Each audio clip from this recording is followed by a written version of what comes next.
Welcome to టీ18 news. మన channel మరణిస్తాం. పార్లమెంటరీ ఎలక్షన్స్ స్టార్ట్ అయినాయి.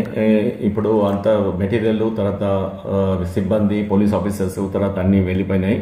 ఈ సందర్భంగా చాలా మంది క్యాంపెయిన్ అయిన తర్వాత అయిపోయింది, క్యాంపెయిన్ చేయడం అనేది క్లోజ్ అయిపోయింది. దాని తర్వాత సోషల్ మీడియాలో ఇంకా క్యాంపెయిన్ టైపు తర్వాత ఒకరిని కించపరుస్తూ ఒక పార్టీని కానీ ఒక పార్టీ క్యాండిడేట్ని కానీ తర్వాత ఒక ప్రైవేట్ వ్యక్తిని కానీ తర్వాత ఎలాంటి పర్సన్స్ని కానీ ఒకరికొకరు పాత వీడియోస్ని మార్ఫింగ్ చేసి ఉన్న వీడియోస్ని లేనట్టుగా లేని వీడియోస్ని ఉన్నట్టుగా కొంత మార్ఫింగ్ చేసి వీడియోలలో పెడుతున్నారు, అవి సర్క్యులేట్ చేస్తున్నారు.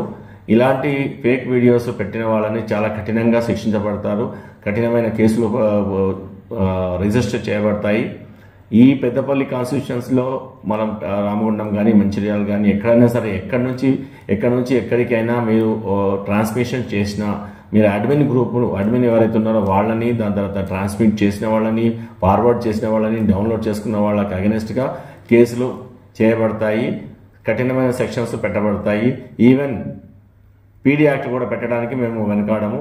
ఇవన్నీ మానుకోండి, ఎవరు దీని గురించి చేయకూడదు. ఇది అంత ఒకరిని కించపరిచే తర్వాత పరువును నష్టపరిచే కార్యక్రమాలు.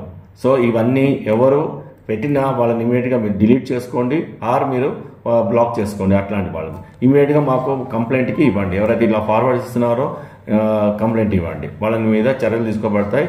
ఈరోజు ఈ యొక్క వార్నింగ్ ఇస్తున్నాము, ఎవరు అలాంటి వీడియోలు పెట్టకూడదని నేను వార్నింగ్ ఇస్తున్నాను. Please note all the people.